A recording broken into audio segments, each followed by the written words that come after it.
எல்லா நாளும் சாயங்காலம் 7 மணிக்கு ஜெபம் நடக்குது. 1 மணி நேரம் 1.5 மணி நேரம் இந்த ஜெபத்தில் பங்கெடுத்து நீங்களும் ஆசீர்வதிக்கப்படுங்க. உடைய குடும்பம் ஆசீர்வதிக்கப்படும். கர்த்தருக்கு ஸ்தோத்திரம். மற்றபடி வாரங்கள் நடக்க உள்ளதான ஜெபங்கள் வழக்கமோடு நடக்கும். கர்த்தருக்கு ஸ்தோத்திரம். ஒரு வசனத்தை வாசிப்போம்.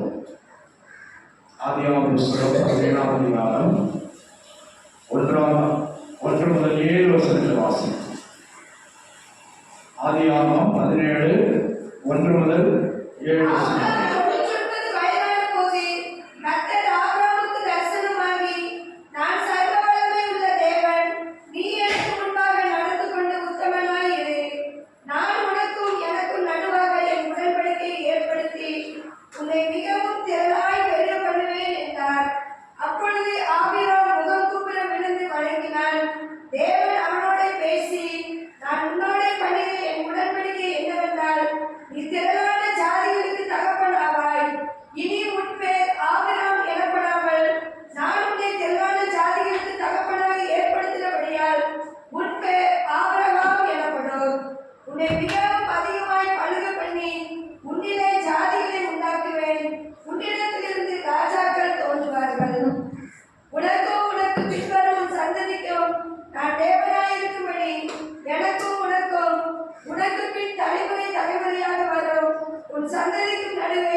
கர்த்தருக்கு ஸ்தோத்திரம். இங்கே ஆபிரகாமை அழைத்த தேவன் அவரோட இடையில பற்றி நான் சொல்லியிருப்பேன். ஆபிரகாம் தேவன் கர்த்தர் முழுமையாக சந்ததியாய் தன்னை ஆராதிக்கும்படியாக ஆபிரகாமை தேவன் தெரிந்து கொண்டார். நீயும் உனக்கு பின்வரும் உன் சந்ததிகளும் என்னை தொழுது கொள்ள வேண்டும். அதற்கு நான் ஒரு உடன்படிக்கை உன்னோடு செய்கிறேன். அல்லேலூயா. ஆபிரகாம் கேட்டுக்கொண்டதல்ல, கர்த்தர் சொல்கிறார், நான் உன்னோடு ஒரு உடன்படிக்கை செய்ய போகிறேன். அது ஒரு தலைமுறையாய் நித்திய தலைமுறையாய் இருக்கும். கர்த்தருக்கு ஸ்தோத்திரம். இவ்விதமாய் கர்த்தர் அவனை தெரிந்து கொண்டு அதற்கு அப்புறம் தான் சந்ததியாய் தேவனை தொழுது கொள்ளுகிற ஒரு தலைமுறையினராய் மாற்றப்பட்டார்கள். அல்லேலூயா. அதற்கு முன்பு தேவனை ஆராதித்தவர்கள் தொழுது கொண்டவர்கள் இருந்தாங்க. ஆனா அந்த குடும்ப வாரிசு அப்படியே வரல. புரியுதா? தலைமுறையாக தேவனை தொழுது கொள்ளவில்லை. ஆனால் கர்த்தர் ஆபிரகாமை தான் தெரிந்து கொண்டார். அல்லேலூயா. தேவனுடைய நாமம் மகிமைப்படுவதாக. ஆதாமுக்கு ஏறக்குறைய 20ஆம் தலைமுறை ஆதாமை படைத்தார். ஆதாமுடைய 20வது தலைமுறை. இந்த தலைமுறையை தான் கர்த்தர் தமக்கு சொந்த ஜனமாகவும் ஜாதியாகவும் தெரிந்து கொண்டார். அல்லேலூயா.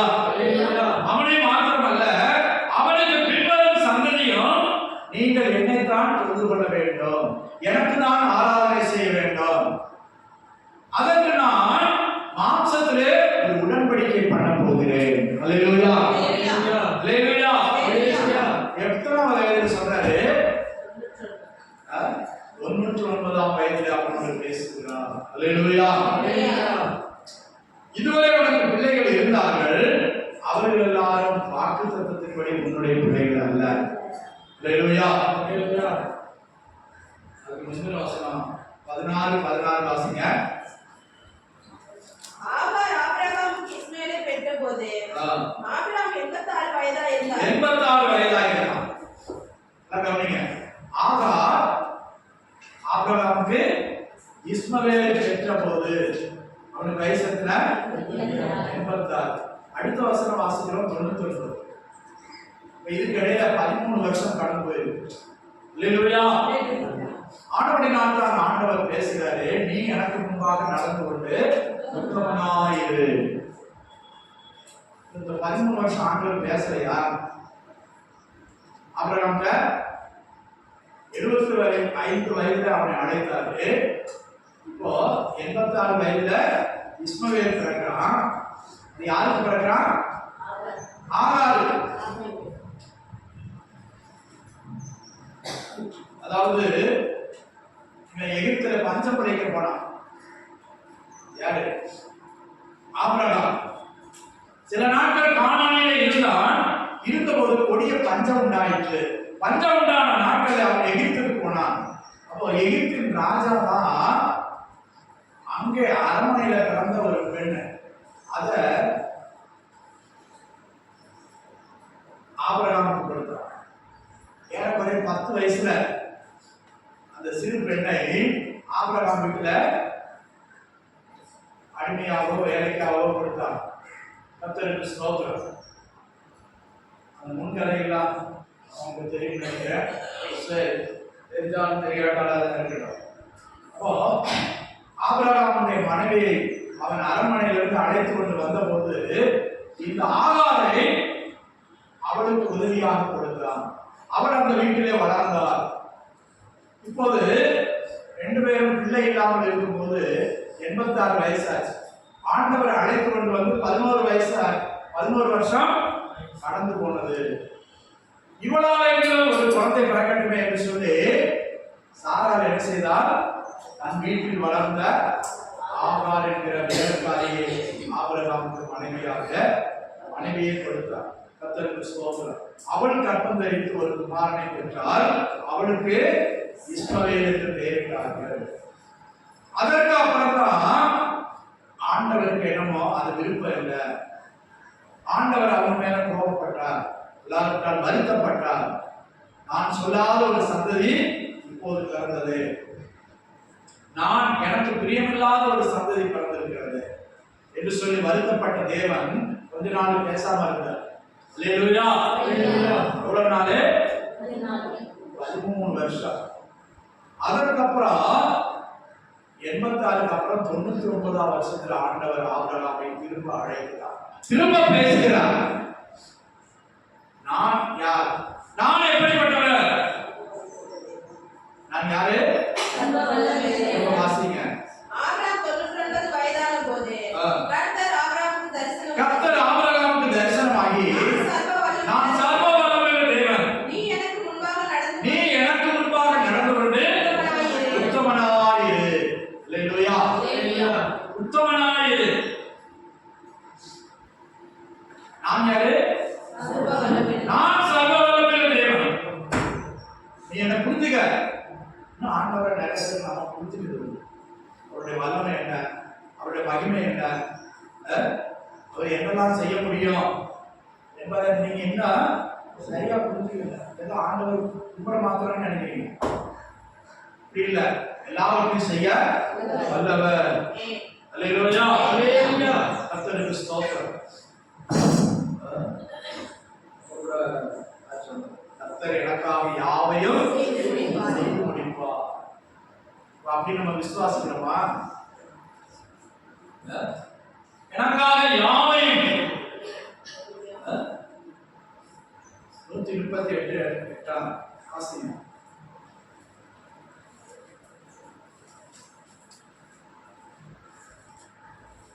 கர்த்தர் எனக்காக யாவையும் செய்து முடிப்பார். யாவையும் செய்து முடிப்பார்.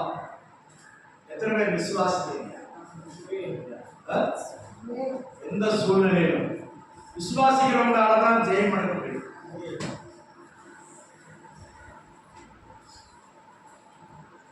அவர் மாத்திரம் கேரளா பாடு போயிட்டு இங்க வர்றதுக்காக ட்ரெயின்ல பார்த்தா வெயிட்டிங் லிஸ்ட் தான் இருக்கு. கூட இருக்கிறவர் சொன்னார், போடுங்க போடுங்க கிடைக்கும். ஒரு நாள் தான் இருக்கு. வெயிட்டிங் எப்படி கன்ஃபார்ம் ஆகும்? போடுங்க கிடைக்கணும். விசுவாசித்தோம், போட்டோம், கிடைக்க நிலைக்கிறதுக்கு வாய்ப்பே இல்லை. ஆனா அடுத்த நாள் சாக்கு போட்ட பிற்பாடு கன்ஃபார்ம் ஆகிடும். அல்லேலூயா. சின்ன சின்ன காரியமா இருந்தாலும் சரி, பெரிய காரியமா இருந்தாலும் சரி, கர்த்தர் எனக்காக யாவையும் செய்து முடிப்பார். யாருக்கு? யாருக்கு? யாருக்கு? விசுவாசிக்கிறவர்களுக்கு தான். அல்லேலூயா. அவரை முழுமையாக விசுவாசிக்கிறவர்களுக்கு தான். இப்போ விசுவாசத்துல சின்ன ஒரு இடர்வு உண்டாகிறது. அல்லேலூயா. ஆபிரகாமுக்கு ஒரு இடர்வு உண்டாகிறது. மனைவி சொல்லை கேட்டு ஆகாரை மனைவியாக்கினான். ஒரு குழந்தை பிறந்தது. நடந்தது என்னது? கர்த்தர் வருத்தப்பட்டார். அவர் 13 ஆண்டுகளாக அவர் பேசாமல் இருந்தார். திரும்பவும் பேசுகிறார். நான் சர்வ வல்லமையுள்ள தேவன். அல்லேலூயா. நீ எனக்கு முன்பாக நடந்து கொண்டு உத்தமனாயிரு. அல்லேலூயா. இதை குறித்து நான் முதல்ல பேசியிருக்கேன். இப்ப என்ன சொல்றாரு? இது மாத்திரம் அல்ல, நான் உன்னோடு உன் சந்ததியோடு உடன்படிக்கை பண்ண போகிறேன். அது நிச்சய தலைமுறை தலைமுறையாக இருக்கும். அந்த உடன்படிக்கை எப்படிப்பட்டதாக இருக்கும்? உனக்கு மாத்திரம் அல்ல, சந்ததியில பிறக்க போகிற எல்லாருக்கும் நிச்சய உடன்படிக்கையாக இருக்கும். அல்லேலூயா. அல்லேலூயா. கர்த்தருக்கு ஸ்தோத்திரம். அப்போதான் ஆபிரகாம் முகங்குப்புற விழுந்து செய்தானா வணங்கினோம். 2-3 வசனம் வாசிங்க. நான் உனக்கும் எனக்கும் நடுவாக என் உடன்படிக்கை ஏற்படுத்தி உன்னை மிகவும் திரளாய் பெருக பண்ணுவேன் என்றார். அப்பொழுது ஆபிரகாம் முகங்குப்புற விழுந்து வணங்கினான்.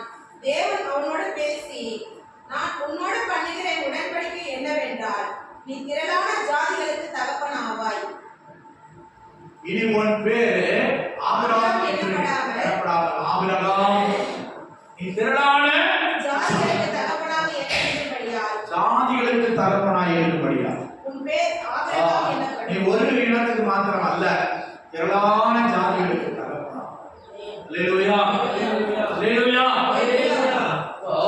ஆபிரகாமை விசுவாசிக்கிற எல்லாரும் ஆபிரகாமுடைய பிள்ளைகள், ஆபிரகாமுடைய சந்ததிகள். கர்த்தருக்கு ஸ்தோத்திரம். அடிக்கடி சொல்றேன், நமக்கு ஆவிக்குரிய தகப்பன் வழிகாட்டி யாரு? ஆபிரகாம். ஆபிரகாம் தான். கர்த்தருக்கு ஸ்தோத்திரம். சகரியா தீர்க்கதரிசி புத்தகத்துல கூட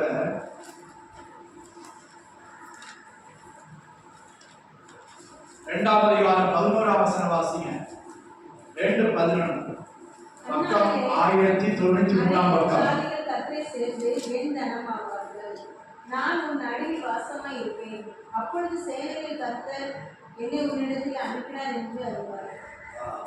எல்லாரும் எடுத்தீங்களா? என்ன சொல்லப்படுது? அந்நாளிலே அநேகம் ஜாதிகள் கர்த்தரை சேர்ந்து என் ஜனமாவார்கள். அல்லேலூயா. பழைய பாட்டு ஒரே ஒரு ஜாதிக்கு மாத்திரம் தான் உரிமை, ஆலயத்துக்கு போகிறதுக்கு. இஸ்ரவேல் ஜனங்களுக்கு மாத்திரம் தான் அனுமதி. ஆனா ஆண்டவர் சொல்றாரு, அந்நாளிலே, இனி ஒரு நாள் வரப்போகிறது, அந்நாளிலே அநேகம் ஜாதிகள் கர்த்தரை சேர்ந்து என் ஜனமாவார்கள். அல்லேலூயா. நம்மை பார்த்து தான் ஆண்டவர் சொல்றாரு, அநேகம் ஜாதிகள் என் ஜனமாவார்கள். இன்னைக்கு பூமியில பற்பல ஜாதிகளை கர்த்தர் தம்முடைய ஜனமாய் மாற்றி இருக்கிறார். அல்லேலூயா. அல்லேலூயா. கர்த்தருக்கு ஸ்தோத்திரம். அப்போ ஆபிரகாமோட ஒரு உடன்படிக்கை பண்ணினார். அது என்ன உடன்படிக்கை? மாம்சத்தின் படியான ஒரு உடன்படிக்கை. அது என்னது? அதுதான் விருத்த சேதனம். அல்லேலூயா. அல்லேலூயா. அந்த அதிகாரத்துல நாம் பார்க்கும்போது பிற்பாடு அவன் தானும் தன்னோடு இருந்த எல்லாரும் விருத்த சேதனம் பண்ணப்பட்டார்கள். என்ன பண்ணப்பட்டார்கள்? வாசிங்க அந்த அதிகாரம் 24ஆம் வசனம். ஆபிரகாமுடைய நுனித்தோலின் மாம்சம் விருத்த சேதனம் பண்ணப்படும் போது அவன் 99 வயதாயிருந்தான். அவனுடைய குமாரன் இஸ்மவேலுடைய நுனித்தோலின் மாம்சம் விருத்த சேதனம் பண்ணப்படும் போது அவன் 13 வயதாயிருந்தான். 13 வயதாயிருந்தான். 99 வயசுல ஆண்டவர் பேசினாரே, உடனே அந்த உடன்படிக்கைக்கு அவர்கள் உடன்பட்டார்கள். அல்லேலூயா. அதான் முகங்குப்புற விழுந்து ஆண்டவரே நீங்க எதை சொன்னாங்களா? நான் செய்கிறேன் ஆண்டவரே, நான் அதற்கு அடிமை ஆண்டவரே, நான் அதை ஒப்புக்கொள்கிறேன் ஆண்டவரே, நான் அதை ஏற்றுக்கொள்கிறேன் ஆண்டவரே. அல்லேலூயா. எத்தனை பேர் அப்படி ஏற்றுக்கொள்றோம்? முகங்குப்புற விழுந்து கர்த்தரை பணிந்து கொண்டார். இப்போது ஆண்டவர் சொல்றாரு, நீனும் உன் ஆண்மக்கள் எல்லாரும் விருத்த சேதனம் பண்ணப்பட வேண்டும், நுனித்தோல் விருத்த சேதனம் பண்ணப்பட வேண்டும். உடனே கீழ்ப்படித்தான். 99வது வயசுல அவன் விருத்த சேதனம் அடைந்தான். அவனுக்கு முதல் பிறந்த இஸ்மவேல் 13 வயதுல விருத்த சேதனம் பண்ணப்பட்டான். அது முதல் ஆண்டவர் சொல்லிட்டார், நீங்க எத்தனாம் நாளிலே விருத்த சேதனம் பண்ணப்படணும்? உன்னுடைய ஆண் பிள்ளைகள் எல்லாம் 8ஆம் நாளிலே தேவ சமூகத்துல வந்து விருத்த சேதனம் பண்ணப்படும். அப்படிதான் ஆபிரகாமுடைய சந்ததியில வந்து எல்லாரும் விருத்த சேதனம் பண்ணப்பட்டாங்க. அல்லேலூயா. கர்த்தருக்கு ஸ்தோத்திரம். அவனுக்கு பிறந்த ஈசாக்கு விருத்த சேதனம் பண்ணப்பட்டான். யாக்கோபு விருத்த சேதனம் பண்ணப்பட்டான். அவனுக்கு பிறந்த 12 குமாரரும் அவனுடைய சந்ததிகளும் விருத்த சேதனம் பண்ணப்பட்டார்கள். தாவீது விருத்த சேதனம் பண்ணப்பட்டான். இயேசு விருத்த சேதனம் பண்ணப்பட்டார். அல்லேலூயா. அல்லேலூயா. இயேசுவையும் கூட அவங்க அப்பா அம்மா கொண்டு போய் 8ஆம் நாளிலே விருத்த சேதனம் பண்ணினார்கள். அல்லேலூயா. இது அவர்களுக்கு நித்திய கட்டளையாக இருந்தது. அந்த கட்டளையை தான் யாருக்கு கொடுத்தாரு? கர்த்தர் ஆபிரகாமுக்கு கொடுத்தார். இது உனக்கு மாத்திரமல்ல, உன் சந்ததிக்கு நித்திய கட்டளையாக இருக்கும், நித்திய பிரமாணமாக இருக்கும். இது நான் உங்களோடு செய்கிற என் உடன்படிக்கை. அல்லேலூயா. அல்லேலூயா. கர்த்தருக்கு ஸ்தோத்திரம். ஆனால் அது போக போக ஆண்டவர் சொல்கிறார், அது அவருக்கு உடன்படிக்கையாய் கொடுத்தார். உடன்படிக்கை என்ன? 2 பேர் சேர்ந்து ஒரு காரியத்தை தீர்மானம் செய்வது. இந்த காரியத்துல நம்ம 2 பேரும் உடன்படிக்கை பண்றோம், இதுல மாற்றமே இல்லை, அதான் உடன்படிக்கை. அல்லேலூயா. ஒரு உடன்படிக்கைக்கு முன்னால என்ன செய்யறாங்க? அட்வான்ஸ் கொடுத்து பத்திரம் போடுறாங்க, அக்ரிமெண்ட் போடுறாங்க. அந்த உடன்படிக்கை இத்தனை நாளிலே நாம் நிறைவேற்றி முடிப்போம், கிளைய முடிப்போம், இல்லாவிட்டால் இதை செய்வோம். அல்லேலூயா. நிச்சயதார்த்தம் பண்றாங்க, அப்புறம் அதை முடிக்கிறாங்க. இதுதான் உடன்படிக்கை. அல்லேலூயா. அப்போ ஆபிரகாமும் தேவனும் செய்த உடன்படிக்கை தான் என்னது? விருத்த சேதனம், மாம்சத்தின்படியான உடன்படிக்கை. நித்திய தலைமுறையாக இதை நீங்கள் செய்ய வேண்டும். இன்றைக்கு வர இஸ்மவேலின் சந்ததியாகிய இஸ்லாமியரும் யூதர்களும் அதை கடைபிடித்துக் கொண்டிருக்கிறாங்க. சரி, இது மாம்சத்தின்படியான உடன்படிக்கை. ஆனா ஆண்டவர் போக போக என்ன சொல்றாரு? இது நீ எழுத்தின்படியாய் மாத்திரம் அல்ல, நீ எப்படி இருக்க வேண்டும்? எரேமியா தீர்க்கதரிசி புஸ்தகம் 4ஆம் அதிகாரம் 4ஆம் வசனத்துக்கு வாங்க. எரேமியா தீர்க்கதரிசி புஸ்தகம் 4ஆம் அதிகாரம் 4ஆம் வசனம்.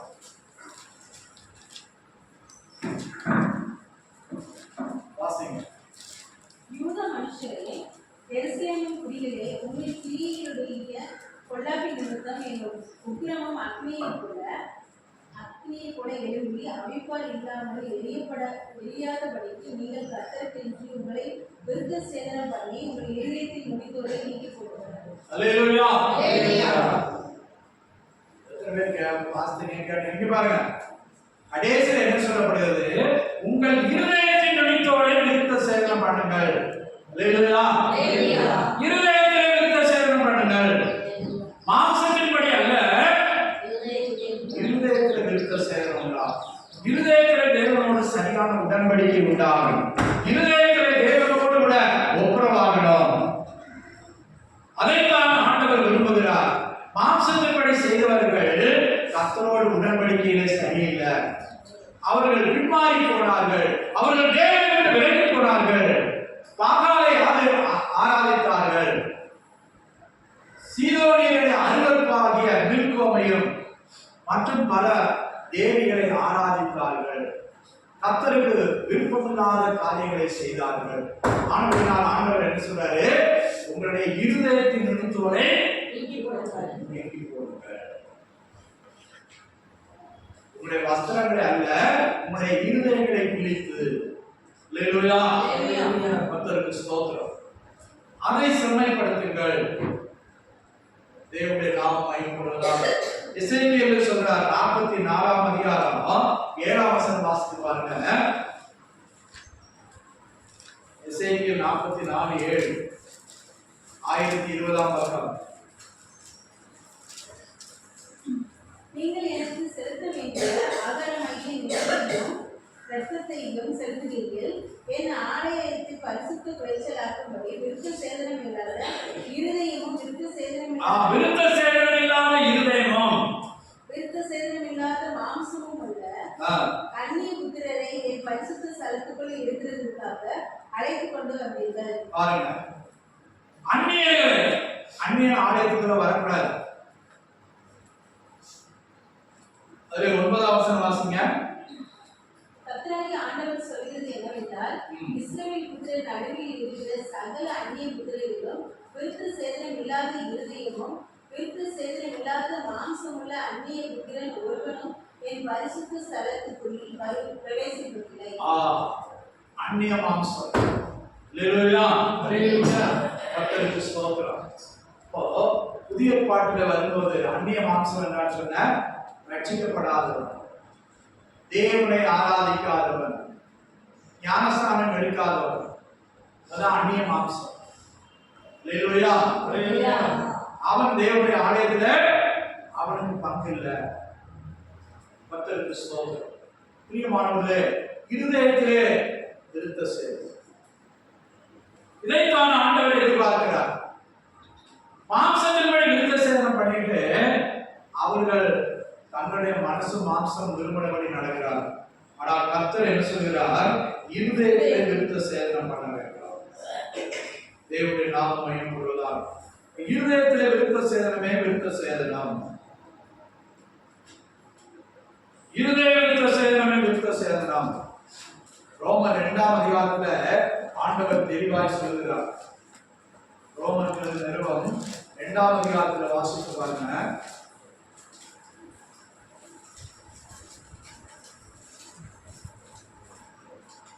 ஆதலால் புறம்பாக யூதனானவன் யூதன் அல்ல, புறம்பாக மாம்சத்தில் செய்யப்படும் விருத்த சேதனமே விருத்த சேதனம். 28ஆம் வசனம்.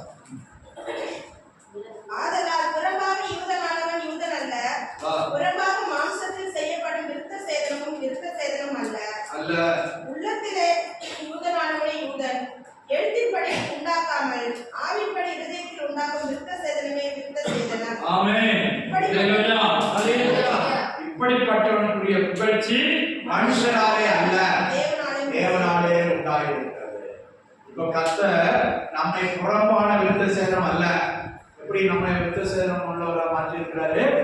இருதயத்திலே விருத்த சேதனம் உள்ளவர்களாய், இருதயத்திலே சுத்தத்தை வாஞ்சிக்கிறவர்களாய், இருதயத்திலே பரிசுத்தத்தை வாஞ்சிக்கிறவர்களாய், இருதய முடித்தோரை கர்த்தர் வெட்டி இருக்கிறார். அல்லேலூயா. அல்லேலூயா. அப்ப மாம்சத்தின்படி விருத்த சேதனம் பண்ணப்பட்டவர்களை கர்த்தர் அங்கீகரிக்கவில்லை. இப்ப புதிய பாட்டுல இருதய விருத்த சேதனம். இருதயத்தில் ஆண்டவரை ஏற்றுக்கொண்டிருக்கிறாயா?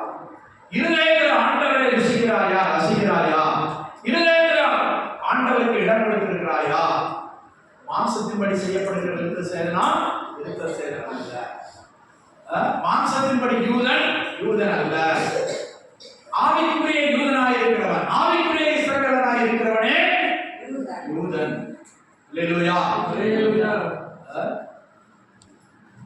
அங்க என்ன சொல்றாரு? யூதர்கள் ரொம்ப பெருமை பிடிச்சவங்க. பழைய பாட்டுல யூதர்கள் ரொம்ப பெருமை பிடிச்சவங்க, மற்றவங்கள மனுஷராகவே மதிக்க மாட்டாங்க. ஏன்? நம்ம தான் ஆண்டவரால் தேர்ந்தெடுக்கப்பட்ட ஜாதி, வேற ஒருத்தனா இந்த வாக்கியம் இல்ல, அவன் ஒரு மிருகத்துக்கு சமம், மட்டமா நினைப்பாங்க. யூதர்கள் மற்றவங்களை மரியாதை கொடுக்கிறது இல்ல. ஏன்? ஆண்டவர் எங்களை தான் தேர்ந்தெடுத்தாரு, ஆபிரகாம் ஆகிய எங்க பிதாவை தான் தேர்ந்தெடுத்தாரு.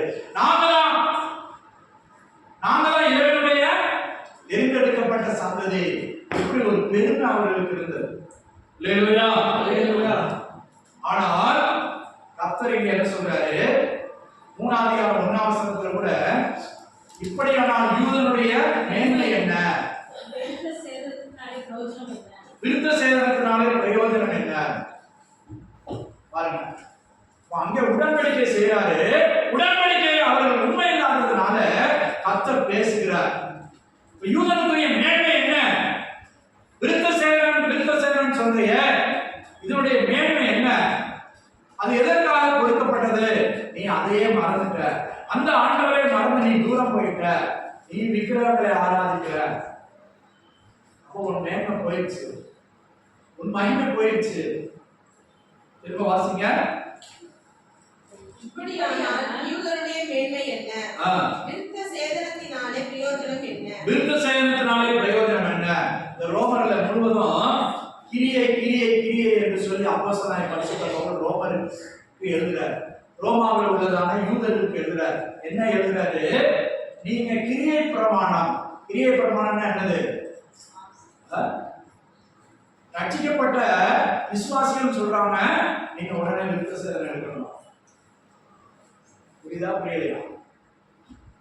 இப்போ புதிய பாட்டுல இயேசுக்கு அப்புறம் சபை பெருகி வருது. சபை பெருகும் போது ஒரு கூட்டம் என்ன சொல்றாங்க? மோசேக்கு ஆண்டவர் கட்டளையிட்டாரு, ஆபிரகாமுக்கு ஆண்டவர் கட்டளையிட்டாரு. அந்த விருத்த சேதனத்தை ரட்சிக்கப்படுகிற எந்த ஜாதியும் ஏற்றுக்கொள்ள வேண்டும். ரட்சிக்கப்படுகிற எல்லா ஜாதியும் என்ன செய்யணும்? விருத்த சேதனம் பெறணும். அப்பதான் அவங்க விசுவாசி ஆக முடியும். அப்படின்னு ஒரு கூட்டம் மார்க்க வைராக்கியம், மத வைராக்கியம். மோசே கட்டளையிட்ட காரியங்களை அப்படியே செய்யணும். ஆனா ஆண்டவர் ஆவியினால வெளிப்படுத்துறாரு. யாருக்கு வெளிப்படுத்துறாரு? புறஜாதி ஆகிய அப்போஸ்தலர். புறஜாதி ஆகிய அப்போஸ்தலனாய் அழைக்கப்பட்டவன் யாரு? அப்போஸ்தலனாகிய கர்த்தருக்கு ஸ்தோத்திரம். இப்ப பேதுருவும் இயேசு கிறிஸ்துவும் இஸ்ரவேலருக்கு யூதர்களுக்கு அழைக்கப்பட்ட பாத்திரங்கள். ஆனால் புறஜாதிகளுக்கு சத்தியத்தை சொல்லும்படி ஆண்டவர் அப்போஸ்தலனாகிய பவுலை அழைத்தார். அதனாலதான் சொல்றாரு ரோமர் 15:15 புறஜாதியாராகிய பலி பரிசுத்த ஆவியினாலே பரிசுத்தமாக்கப்படும்படியாக. அப்படி இருந்தும் சகோதரரே, புறஜாதியாராகிய பலி பரிசுத்த ஆவியினாலே பரிசுத்தமாக்கப்பட்டு புறஜாதியாராகிய பலி பரிசுத்த ஆவியினாலே பரிசுத்தமாக்கப்பட்டு தேவனுக்கு பிரியமான பலியாகும்படிக்கு நான் தேவனுடைய சுவிசேஷ ஊழியத்தை செய்யும்படிக்கு நடக்கும் ஆசாரியனாய் இருந்து புறஜாதிகளுக்கு இயேசு கிறிஸ்துவினுடைய ஊழியக்காரனாகும் பொருட்டு. புறஜாதிகளுக்கு இயேசு கிறிஸ்துவினுடைய ஊழியன். அல்லேலூயா. அல்லேலூயா. புறஜாதிகளுக்கு அப்போஸ்தலன். பழைய ஏற்பாட்டு ஊழியம் யார் தான் செய்யணும்? ஊழியம் லேவிய கோத்திரத்துல பிறந்த ஆசாரியன் தான் செய்யணும். ஆனா இயேசு எந்த கோத்திரத்துல பிறந்தாரு? யூதா கோத்திரத்துல பிறந்தாரு. அதனாலதான் இயேசுடைய பிரசங்கத்தை எல்லாரும் ஏற்றுக்கொள்ளல. கவனிக்கிறீங்களா? இயேசு முக்கி சத்தமா பிரசங்கம் பண்ணாரு. பண்டிகை நாளில அற்புதங்களை செய்தாரு, அடையாளங்களை செய்தாரு. அதனால அவரை மறுதளிக்க முடியல. பைபிள்ல இருந்துதான் பேசினாரு.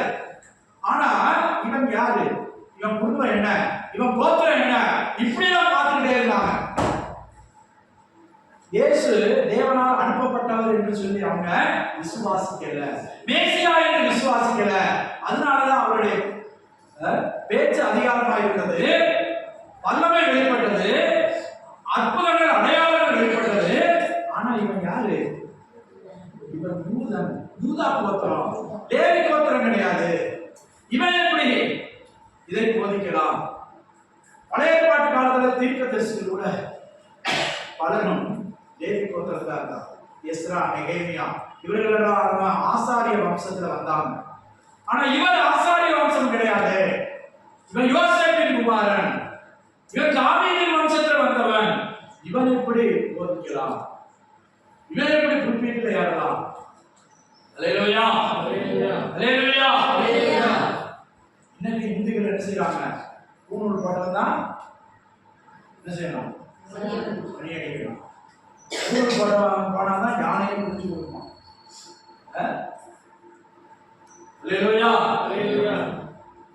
அவன் தான் கற்ப கிரகத்துல ஊழியம் செய்யணும். அப்ப இதெல்லாம் எங்க இருந்து வந்துச்சு? அம்மாவுக்கு சொல்லி கொடுத்தது. கர்த்தருக்கு ஸ்தோத்திரம். அவங்க அங்கில மணி கட்டிருப்பாங்க, மணி வச்சு தச்சிருப்பாங்க. அந்த மணி ஓசையோட தான் அவங்க ஆலயத்துக்குள்ள போகணும். இப்போ மணியை தனியா அடிக்கிறாங்க. ஆனா ஆசாரிய வஸ்திரத்திலேயே மணி மணி அதை சேர்த்து நெய்திருப்பாங்க.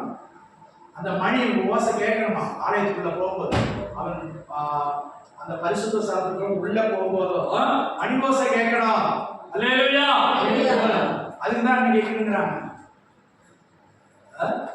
குத்துவிளக்கு எப்போது எரிந்து கொண்டிருக்கணும், 7 அகல் இருக்கணும். இந்த முதல்ல ஆண்டவர் சொன்னார், ஒரு தாளந்து நிறை 35-36 கிலோல ஒரு குத்துவிளக்கு செய்யணும். அதுதான் ஆசீர்வாத கூடாரத்தை முதலாக உண்டாக்கப்பட்ட ஆலயத்தை பிரகாசிக்க வேண்டும். அல்லேலூயா. அல்லேலூயா. கர்த்தருக்கு ஸ்தோத்திரம். இதெல்லாம் மோசே மூலமா கொடுத்த பிரமாணம். ஆனால் புதிய ஏற்பாட்டில் நீங்களே ஆலயமாயிருக்கிறீர்கள், நீங்களே உலகத்துக்கு வெளிச்சமாயிருக்கிறீர்கள். மலையில் இருக்கிற பட்டணம் மறைந்திருக்க மாட்டாது. முதல் ஆண்டவர் சொன்னார், நானே எந்த மனுஷனையும் பிரகாசிப்பிக்கிற ஒளியை சொன்னார். பிற்பாடு தன்னை பின்பற்றுவதை பார்த்து சொன்னார், நான் போகிறேன், நீங்க வெளிச்சமாயிருக்கிறார். நீ மற்றவர்களுக்கு வெளிச்சமாயிரு. நீ உன் வெளிச்சத்தை மூடி வைக்காத, மரக்கால போட்டு மூடி வைக்காத. மரக்காலம் தெரியுமா? அளக்கிற படி 6 பெரிய பக்கா, அதான் ஒரு மரக்கால். புரியுதா? விவசாயிகளுக்கு தெரியும். 6 பெரிய பக்கா படி அளக்கிற, அதுதான் ஒரு மரக்கால். அந்த மரக்கால் மேல வை, விளக்கை தண்ணீர் மேல வைங்க, அப்போது எல்லாருக்கும் வெளிச்சமாயிருக்கும். அல்லேலூயா. அப்ப இந்த இஸ்ரவேல் ஜனங்கள், நாங்க விருத்த சேதனம் பெற்றவங்க, நாங்க ஆண்டவருக்காய் தெரிந்து கொள்ளப்பட்டவங்க, நாங்க எங்க சந்ததி தான் ஆண்டவரோட பண்ணப்பட்ட சந்ததி. மற்றவங்க ஒரு மிருகம், வாழ்ந்த பிரயோஜனம் இல்லை, மற்றவர்கள் அற்பமாக நினைக்கிறார்கள். ஆனால் இப்ப ஆண்டவர் என்ன செஞ்சிட்டாரு? புறஜாதிகளுக்கு பிரசங்கிக்கிற ஒரு பிரசங்கியாய் யாரை எழுப்பினாரு? அப்போஸ்தலனாகிய பவுல் பல ராஜ்யங்கள் கொண்டு போனார். அல்லேலூயா. புறஜாதியாகிய பலி எப்படி பரிசுத்தமாக்கப்படுது? பரிசுத்த ஆவியினால. அல்லேலூயா. ரட்சிக்கப்பட்டு ஞானஸ்நானம் எடுத்து ஆண்டவருடைய வசனத்துக்கு கீழ்ப்படியும் போது அந்த புறஜாதி என்கிறது கர்த்தர் தம்முடைய பரிசுத்த ஆவியினால் அவர்களுக்குள்ளே இறங்கி வர. அல்லேலூயா. அல்லேலூயா. ஆண்டவரால் விளக்கப்பட்டதை பரிசுத்தமாக்கும்படியாய் அவர்கள் மேலே ஊற்றப்படுகிறார். அல்லேலூயா. ஊற்றப்பட வேண்டுமே, உன்னதத்தின் ஆவி உயிர்ப்பிக்கப்பட வேண்டுமே. இப்போ நம்முடைய இருதயங்களிலே ஊற்றுகிறார், ஆவியானவர் வந்து இறங்குகிறார். அப்ப இத ஆண்டவருக்கு அந்நியன் சொல்ல முடியுமா? சொல்ல முடியாது. புறஜாதியாராகிய பலி பரிசுத்த ஆவியினாலே என்ன செய்யப்படுது? பரிசுத்தமாக்கப்படுகிறது. ரோமர் 15 திரும்ப வாசிங்க. அப்படி இருந்தும் சகோதரரே, புறஜாதியராகிய பலி பரிசுத்த ஆவியினாலே பரிசுத்தமாக்கப்பட்டு தேவனுக்கு பிரியமான பலியாகும்படிக்கு நான் தேவனுடைய சுவிசேஷ ஊழியத்தை நடத்தும் ஆசாரியனாய் இருந்து புறஜாதிகளுக்கும் இயேசு கிறிஸ்துவினுடைய ஊழியக்காரனுக்கும் பொருட்டு ஊழியக்காரன் ஆகும் பொருட்டு. அல்லேலூயா. இவன் ஆசாரியன் ஆயிட்டான். இவன் பென்யமீன் கோத்திரம். அப்போஸ்தலனாகிய பரிசுத்த பவுல் எந்த கோத்திரம்? பென்யமீன் கோத்திரம். பென்யமீன் கோத்திரத்துல தான் முத சவுல் ராஜா தோன்றினான். இவனும் பெரிய பணக்கார குடும்பத்தில் பிறந்தவன். கவனிங்க, பெரிய பணக்கார குடும்பத்தில் பிறந்தவன். அதனாலதான் சவுல் ராஜாவுடைய பேரை இவனுக்கு வச்சாங்க. சவுல் ராஜாவுடைய பேரை இவனுக்கு வச்சாங்க. நம்ம கோத்திரத்தில் ஒரு ராஜா எழுதினாரு. அவருடைய பேரை அந்த சவுல தான் ஆண்டவர் பேரை மாத்துறாரு. எப்படி? சபையை உபத்திரப்படுத்துவனாக இருந்தான். விருத்த சேதனத்தை குறித்து மேன்மை பாராட்டுனா மார்க்க வைராக்கியம், மத வைராக்கியம் பிடிச்சவனா அழகா அநேக பிடிச்சு அடிச்சு இழுத்துட்டு போனான். சேவான் கொல்லப்படுவதற்கு இந்த சவுலம் என்னவா இருந்தான்? காரணமாய் இருந்தான். அல்லேலூயா. ஆனா கர்த்தர் அவனை தொட்டார். அல்லேலூயா. அந்த சவுலை பவுலாக மாற்றினார். அல்லேலூயா. கர்த்தருக்கு ஸ்தோத்திரம். இப்போ புறஜாதியார் ரட்சிக்கப்படுவதற்கு காரணமாய் என்னை ஆசாரியராய் கிறிஸ்துவின் சுவிசேஷத்தை பிரசங்கம் பண்ணபடி என்னை ஆசாரியராய் மாற்றினார். அல்லேலூயா. புறஜாதியாருடைய பலி இப்ப எப்படி விருத்த சேதனத்தினால பரிசுத்தமாக்கப்படல. பழைய ஏற்பாட்டுல பலி சந்து சந்தா வெட்டி வச்சு என்ன இறங்கும்? அக்னினால அது பரிசுத்தமாக்கப்படும். அக்னி முழுவதும் எரிந்து சாம்பலாகும். இப்போ நம்மை பரிசுத்தமாக்குறது பரிசுத்த ஆவியானவர். நம்மை ஊற்றப்பட்ட பரிசுத்த ஆவியானவர். இனி புறஜாதி அல்ல. இனி நாம் யாரு? இனி புறஜாதி அல்ல, தேவனுடைய ஒரே நகரத்தார். அல்லேலூயா. அல்லேலூயா. எபேசியர் 2ஆம் அதிகாரத்துக்கு வாங்க.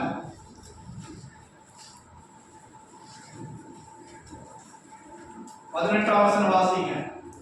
எபேசியர் 2:18. நாம் நம்மை அழைத்ததினாலே நமக்கு உண்டாயிருக்கிற நம்பிக்கை இன்னதென்றும். எபேசியர் 2:18. அந்தபடியே நான் இருதரத்தாலும் ஒரே ஆவியினாலே சேரும் ஸ்லாக்கியத்தை தேவனிடத்தில் சேரும் ஸ்லாக்கியத்தை அவர் மூலமாய் பெற்றிருக்கிறோம்.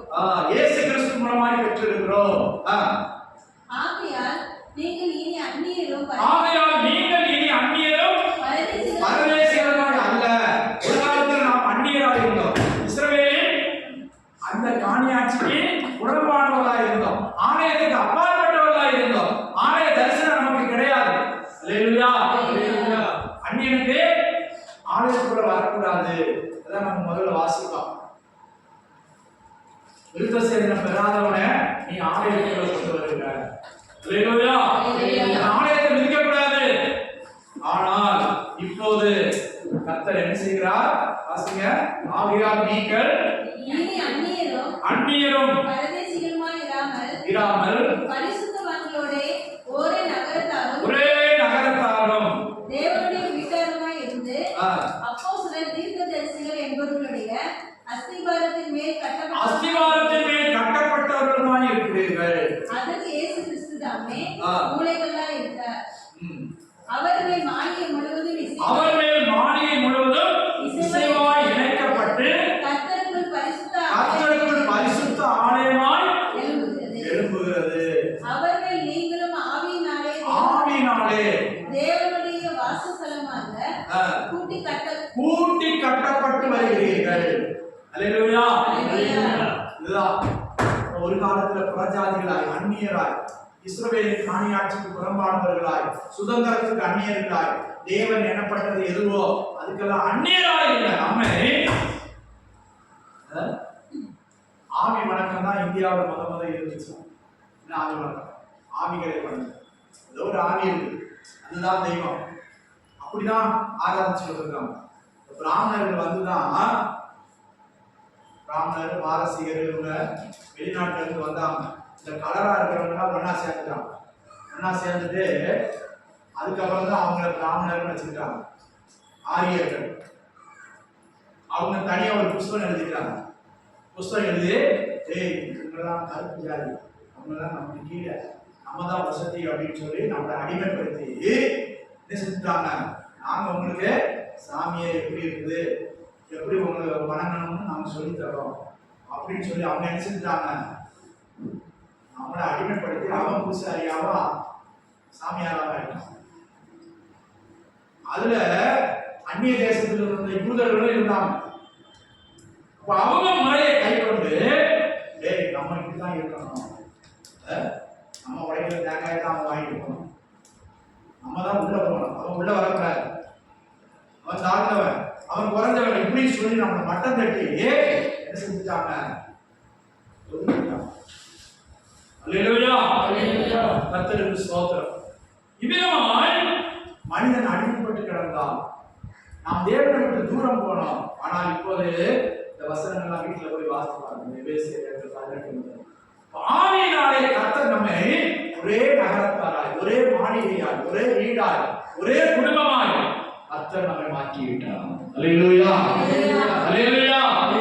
பரிசுத்தவான்களோடு ஒரே நகரம், ஒரே ஆலயம். அப்ப அந்த ஆலயத்துக்குள்ள ஆண்டவரே வருகிறார். அல்லேலூயா. நீ இப்ப அந்நியன் அல்ல, நீ தூர தேசத்தான் அல்ல, நீ ஆண்டவருக்கு தூரமானவன் அல்ல, தூரமானவன் அல்ல. ஆவியினாலே ஒரே சரீரமாய் மாற்றி விட்டார். அல்லேலூயா. ஆவியினாலே எப்படி மாற்றி இருக்கிறாரு? எங்கோ இருந்த நம்ம ரட்சித்து ஞானஸ்நான சத்தியத்துக்கு கீழ்ப்பட பண்ணி பரிசுத்த ஆவியானவர் நம்ம மேல ஊற்றப்பட்டதுனால இப்போ நாம் யாரு? நாம் யாரு? ஒரே சரீரம், ஆவிக்குரிய ஒரே மாளிகை, ஒரே கட்டடம், ஒரே ஆலயம், ஒரே சரீரம். இதுதான் நம்முடைய சபை பேர் என்னது?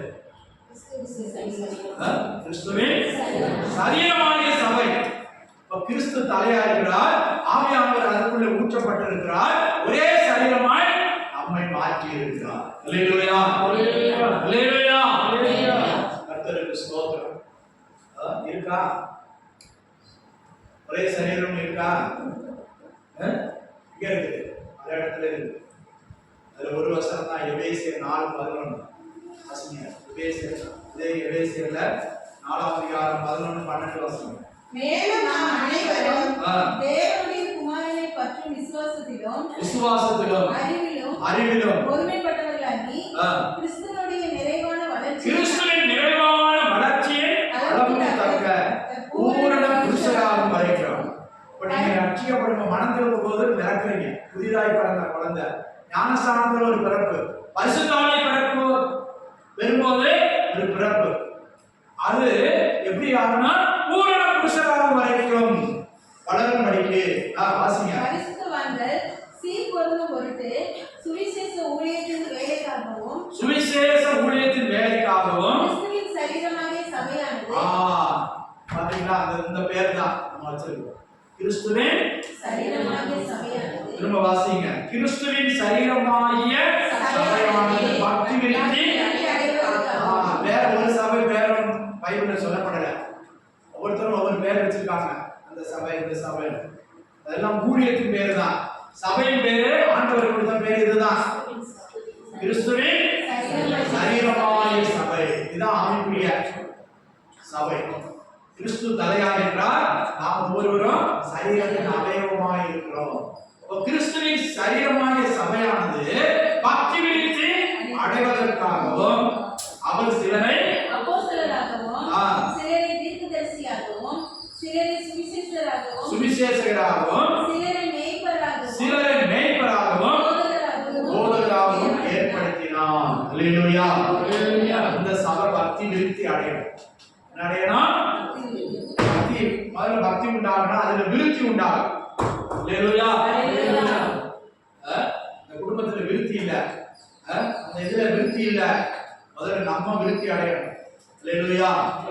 நம்ம ஒவ்வொருவரும் தனிப்பட்ட வாழ்க்கையில விருத்தி அடையணும். இதுதான் புரியலையா? ஏதோ வந்தேன், தமிழ் ஜெபம் பண்ண, இவர் ஜெபம் பண்ண, புரியல. நீ விருத்தி அடையணும், நீ விருத்தி அடையணும், நீ மற்றவர்களுக்கு ஜெபம் பண்ணணும். கர்த்தருக்கு ஸ்தோத்திரம்.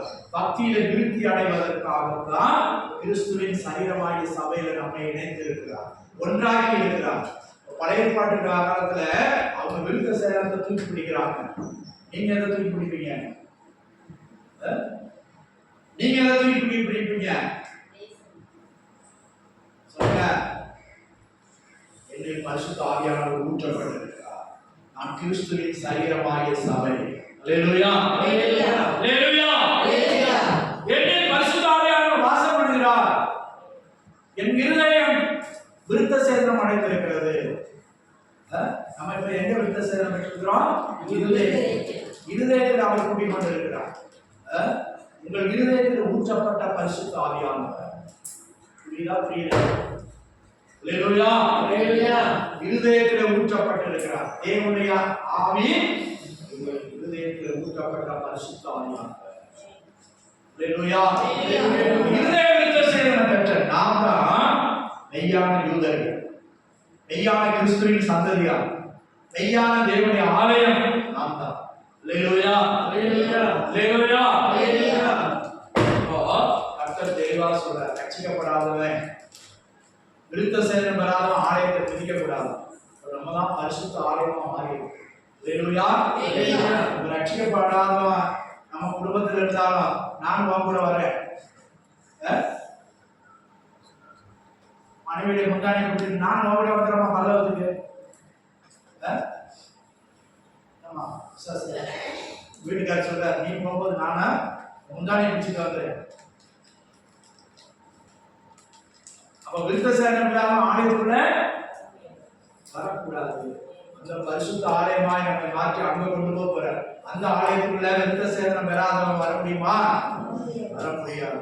இருதய விருத்த சேதனம், இருதயத்திலே தேவனை ஏற்றுக்கொண்டவர்கள், இருதயத்திலே கர்த்தராகிய இயேசு கிறிஸ்துவின் கல்வாரி சிலுவை மரணத்தை விசுவாசிக்காதவர்கள் தேவனுடைய ஆலயமாய் மாற முடியாது. நீ உன் வாயினாலே கிறிஸ்துவை அறிக்கப்படணும், இருதயத்திலே விசுவாசிக்கலாம். அல்லேலூயா, அல்லேலூயா, அல்லேலூயா, அல்லேலூயா.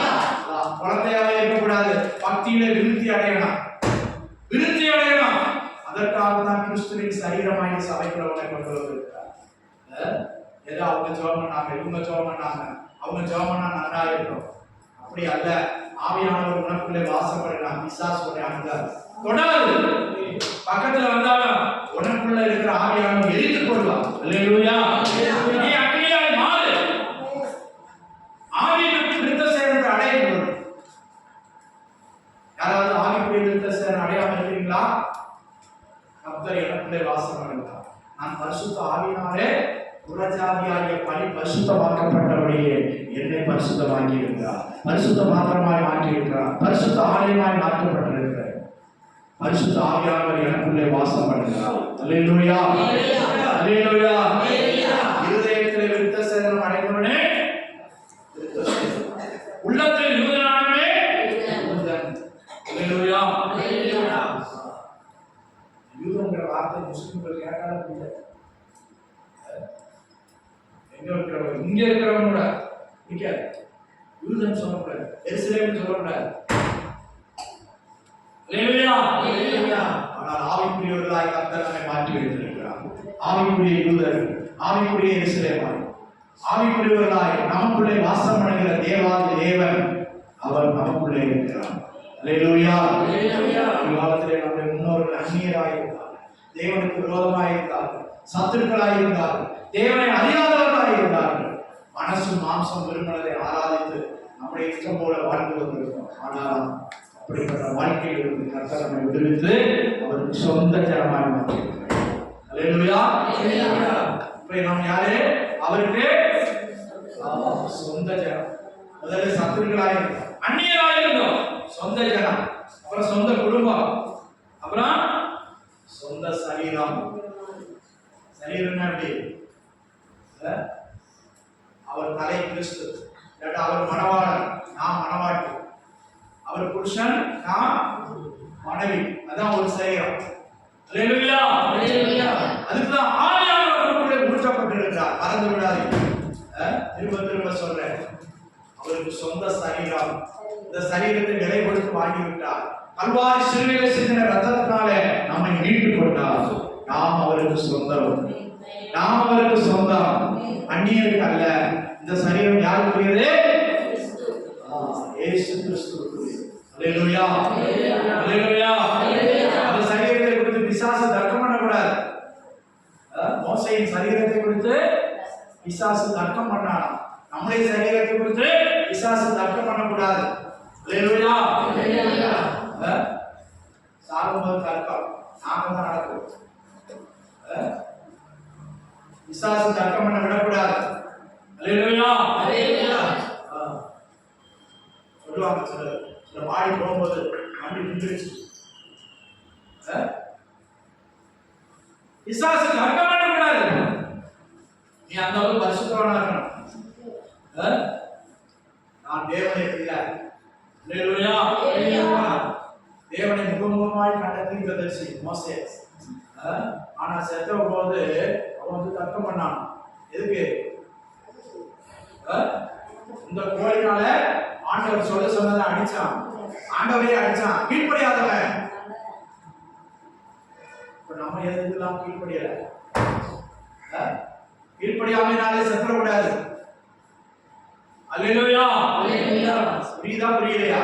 கீழ்ப்படியாமைனாலே சாகக்கூடாது. ஆண்டவருக்கு முற்றிலுமாய் கீழ்ப்படையணும். ஆபிரகாம் அந்த உடன்படிக்கைக்கு முகம் குப்புற விழுந்து வணங்கி கீழ்ப்படிந்தார். அதுதான் தாழ்மையோட ஏற்றுக்கொள்வது. அப்படி ஏற்றுக்கொண்டவர்களை கர்த்தர் ஆசீர்வதிப்பார். உடைய சந்ததியை கர்த்தர் ஆசீர்வதிப்பார். இன்னைக்கு நம்மை ஆபிரகாமுடைய சந்ததியாக மாற்றியிருக்கிறார். ஆவிக்குரிய விருத்த சேதம் அடையக்கூடிய கர்த்தர் உதவி செய்திருக்கிறார். அவருடைய ஆலயமாய் நம்மை மாற்றியிருக்கிறார். எல்லாரும் எழுந்திருப்போம். ஹல்லேலூயா. ஸ்தோத்திரம் ஸ்தோத்திரம் ஸ்தோத்திரம் ஸ்தோத்திரம் ஸ்தோத்திரம். நம்மை நாமே ஒப்புக்கொடுப்போம். நம்மை கர்த்தர் ஆசீர்வதிக்கும்படி, நம்மை விருத்தியாக்கும்படி கர்த்தர் இந்த இடத்துல கொண்டவர்கள். முதலாவது நாம் ஒவ்வொருவரும் தனிப்பட்ட வாழ்க்கையில் விருத்தி அடையும். ஆவிக்குரிய ஜீவியத்தில் விருத்தி அடையும். நீ விருத்தி அடை, அப்போது ஒரு குடும்பத்தை ஆண்டவர் விருத்தி ஆக்குவார். அப்புறம் நம்முடைய சபையை விருத்தி ஆக்குவார். நாம் ஒவ்வொருவரும் தனிப்பட்ட வாழ்க்கையில் ஆவிக்குரிய ஆசீர்வாதங்களை பெற்று, ஆவிக்குரிய நன்மைகளை பெற்று, ஆவிக்குரிய வசனங்களை உட்கொண்டு, ஆண்டவரே நான் முற்றிலுமாய் உமக்கு கீழ்ப்படுகிறேன் என்று முகக்குப்புற விழுந்தவனாகி அந்த ஆபிரகாமை போல கர்த்தருடைய உடன்படிக்கைக்கு, கர்த்தருடைய வார்த்தைக்கு நாம் முற்றிலுமாய் கீழ்ப்படுவோம். முற்றிலுமாய் நாம் கீழ்ப்படுவோம். முற்றிலுமாய் நாம் கீழ்ப்படுவோம். ஹல்லேலூயா ஹல்லேலூயா ஹல்லேலூயா ஹல்லேலூயா ஹல்லேலூயா. அப்பா நான் முற்றிலுமாய் வசனங்களுக்கு கீழ்ப்படுகிறேன் ஆண்டவரே. தாழ்மையை காரும் ஆண்டவரே. உமக்கு பிரியமில்லாத காரியங்களை எடுத்து கொடுங்க ஆண்டவரே. என்னையும் முற்றிலுமாய் ஒரு ஆலயமாய் மாற்றினாண்டவரே. ஆவிக்குரிய யூதனாய் மாற்றினாண்டவரே. ஆவிக்குரிய இஸ்ரவேலனாய் மாற்றினாண்டவரே. ஆவிக்குரிய விருத்தசேதனத்தை சரியாக கடைபிடிக்க எனக்கு உதவி செய்ய ஆண்டவரே என்று சொல்லு.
எங்களை அதிகமாக நேசிக்கிறீர்கள் தகப்பனே.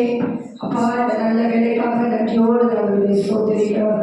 ஆண்டவரே, இந்த மாதத்திலே ஆண்டவரே 23ஆம் தேதி உடைய சமூகத்திலே வந்து இந்த உயிர்த்தெழுந்த நாளிலே ஆராதிக்கும்படியாய் கற்றுக் கொடுத்ததான இந்த பெரிய சாக்கியத்துக்காக மக்கள் நன்றி செலுத்துகிறோம். எத்தனையோ பேருக்கு இந்த நாளிலே வந்து ஆராதிக்க ஆண்டவரே முடியல சுவாமி. எங்களை நீர் கூட்டி சேர்த்திருக்கிறீரே அப்பா. எங்களை பாக்கியவான்களாய் பாக்கியவதியாய் இந்த நாளிலே எங்களை கொண்டு வந்து கூட்டி சேர்த்த கிருபைக்காக மக்கள் நன்றி செலுத்துகிறார்களே. இந்த ஆராதனை தொடக்கத்தில் இருந்த முடிவுகளை என் ஆவியானவர் தொடுப்படுத்தி நடத்துகிறே சோதரம். ஆராதனைகள், பாடல்கள், சாட்சிகள், சிறு பிள்ளைகளுடைய வசனங்கள், காணிக்கை பகுதிகள், அதனுடைய செய்தி பகுதிகள் ஒவ்வொன்றிலும் ஆவியானவர் அசைவாடி எங்களோடு இருந்த கிருபைக்காக மக்கள் நன்றி செலுத்துகிறோம். ஆண்டவரே, சோதரிக்கிறார்களே ஒவ்வொரு பிள்ளைகளுக்காய் சோதராங்களே, ஒவ்வொரு பிள்ளைகளையும் ஆசீர்வதிங்க. இந்த நாளில் எதிர்பார்ப்புகளோட, பிரச்சனைகளோட, தேவைகளோட, கண்ணீரோட இந்த ஆராதனைக்கு யாரெல்லாம் இந்த நாளில் வந்தார்களோ அந்த பிள்ளைகளுக்கு ஒரு பெரிய விடுதலையும் சமாதானத்தையும் கத்தர் கட்டளையிடும்படியாக நாங்கள் சொல்லுகிறாண்டவரே. அப்பா, சோதராண்டவரே, ஒரு விஷயங்களை அர்ப்பணிக்கிற மாட்டவரே, எங்களை அர்ப்பணிக்கிற மாட்டவரே, சோதரிக்கிறையா ஆண்டவரே. சோதரம் அன்றைக்கு ஆபிரகாமோடு பேசின கர்த்தர் இன்றைக்கு எங்களோடு பேசி இடைப்பட்டி ஆண்டவரே. நான் சர்வ வல்லமை உள்ள தேவன் என்று சொன்னீங்க ஆண்டவரே. நீ எனக்கு முன்பாக நடந்து உத்தமனாயிரு என்று சொல்லி அன்றைக்கு ஆண்டவரை 13 வருடம் கழித்து நீங்க ஆண்டவரே ஆபிரகாமோடு பேசினீங்க ஆண்டவரே. அப்பா, நீ இந்த நாளில் எங்களோடு நீ பேசின கிருபைக்காக ஸ்தோத்திரம் ஆண்டவரே. நன்றி அப்பா. ஒரு உடன்படிக்கை பண்ணினீங்களே, ஆபிரகாமோடு ஒரு உடன்படிக்கை பண்ணினீங்களே, மாம்சத்திலே உடன்படிக்கை பண்ணினீங்க ஆண்டவரே. இந்த நாளிலே எங்களோட ஒரு உடன்படிக்கை பண்ணியிருக்கீங்க. இருதயத்திலே ஆண்டவரே நுனித்தோளிலே ஒரு ஆண்டவரே ஒரு விருத்தம் செய்த உடன்படிக்கை பண்ணியிருக்கீங்க சுவாமி. அன்றைக்கு ஆபிரகாமோட பண்ணின உடன்படிக்கையை ஆபிரகாம் ஆண்டவரை சடங்கள் மீறி விட்டார்களப்பா. பாகால்களை பின்பற்றி கர்த்தருக்கு பிரியமில்லாத காரியங்களை செய்து விலகி போனார்கள். ஆனால் நாங்களோ ஆண்டவரே பிரஜாதியாய் இருந்த எங்களை, பாவத்தில் இருந்த எங்களை, உங்களை அறியாமல் இருந்த எங்களை ஆண்டவரே இன்றைக்கு கிறிஸ்துவின் சரீரமாகிய சபையில எங்களை ஆண்டவரே அப்போஸ்தலராக, தீர்க்கதரிசிகளாக, ஊழியர்களாக, ஆசாரியர்களாக கர்த்தரை 5 வித ஊழியர்களிலே எங்களை பயன்படுத்துகிற கிருபைக்காக ஸ்தோத்திரம் ஆண்டவரே. நன்றி அப்பா, நன்றி அப்பா, நன்றி அப்பா. சோதரித்தாவே எங்களை ஆண்டவரே உள்ளத்திலே ஆண்டவரே யூதனானவன் யூதன் என்று சொன்னீங்களே ஆண்டவரே. சோதர ஆண்டவரே. ஆண்டவரே, பிரஜாதியாய் இருந்த எங்களை இருந்து சேதனை பண்ணி எங்களை ஆண்டவரே உம்முடைய பிள்ளையாய் இன்னைக்கு மாற்றி வைத்திருக்கீங்க ஆண்டவரே. ஒரு காலத்திலே ஆண்டவரே சபைக்குள்ள போக முடியாத எங்களை ஆண்டவரே காணியாட்சிக்கு புறம்பாக்கப்பட்டு கிடந்த எங்களை இன்னைக்கு உம்முடைய கல்வாரி சிலுவையினால நீர் எங்களை உம்முடைய பிள்ளையாய் மாற்றி இருக்கீங்க அப்பா. உம்முடைய ரத்தத்தினால் எங்களை மீட்டெடுத்திருக்கீங்க அப்பா. விலையேறப்பட்ட கிருபை, விலையேறப்பட்ட அன்புக்காக ஸ்தோத்திரம் ஆண்டவரே. அதை நாங்கள் பாதுகாத்துக் கொள்ள, இந்த கிருபையை நிலைத்திருக்க ஆண்டவரே எங்களுக்கு உதவி செய்யுங்க அப்பா. ஸ்தோத்திரம் ஆண்டவரே. நாங்கள் நீங்கள் எங்களோட பண்ணின உடன்படிக்கையை மீறி போகாதபடிக்கு எங்களை காத்துக் கொள்ளுங்க. உங்கள் மீதியான எல்லா நாட்களிலும் நடக்கிற கூட்டங்கள், ஜெபங்கள், உபவாச ஜெபங்கள் எல்லாவற்றையும் பொருட்படுத்தி நடத்தினாங்க. இயேசு மனதவர்கள் நல்ல பிதாவே. ஆமென், ஆமென். சேர்ந்து சொல்வோம். என் ஆத்துமாவே கர்த்தரை ஸ்தோத்திரி, என் முழு உள்ளமே அவருடைய பரிசுத்த நாமத்தை ஸ்தோத்திரி. என் ஆத்துமாவே கர்த்தரை ஸ்தோத்திரி, அவர் செய்த சகல உபகாரங்களை மறவாதே. ஆமென், ஆமென். நம்முடைய கர்த்தர் இரட்சகருமாயிருக்கிற இயேசு கிறிஸ்துவின் கிருபையும் பிதாவாகிய தேவனுடைய அன்பும் பரிசுத்த ஆவியானவருடைய அன்பின் ஐக்கியம் பாதுகாவலும் நம் அனைவரோடும் சகல பரிசுத்தவான்களோடும் இன்றும் என்றும் சதா காலங்களிலும் கர்த்தருடைய வருகை மட்டும் இருப்பதாக. ஆமென், ஆமென். அல்லேலூயா.